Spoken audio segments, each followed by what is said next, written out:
లంకా యుద్ధం ప్రారంభమైన వేళ యుద్ధభూమి అగ్నికుండంలా మారింది. ఒకవైపు రాక్షస సేన, మరోవైపు వానర సేన నిలిచాయి. ఆ సమయంలో హనుమంతుడు వానర సేనకు ధైర్యంగా, ఆశగా నిలిచాడు. ముందుండి యుద్ధం చేస్తూ అందరిలో ఉత్సాహం నింపాడు. రాక్షసులు విసిరిన అస్త్రాలు, మాయలు అతనిని ఏమాత్రం ప్రభావితం చేయలేకపోయాయి. పర్వతాలు, వృక్షాలు ఆయుధాలుగా ఉపయోగించి శత్రుసేనను చెదరగొట్టాడు. అలసిపోయిన వానరుల మధ్య ప్రత్యక్షమై వారికి మళ్లీ శక్తిని నింపాడు. ఇంద్రజిత్తు శక్తి అస్త్రంతో లక్ష్మణుడు అపస్మార స్థితిలో పడిపోవడంతో యుద్ధభూమి నిశ్శబ్దమైంది. వెంటనే హనుమంతుడు హిమాలయాలకు వెళ్లి సంజీవని పర్వతాన్ని తీసుకువచ్చి లక్ష్మణుని ప్రాణాలు కాపాడాడు. యుద్ధమంతా శ్రీరాముని కవచంలా నిలిచి ఆయనను రక్షించాడు.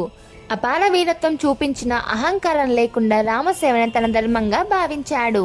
యుద్ధం ముగిసిన తర్వాత కూడా విజయోత్సవంలో వెనుకానే నిలిచి వినయానికి ప్రతీకగా నిలిచాడు.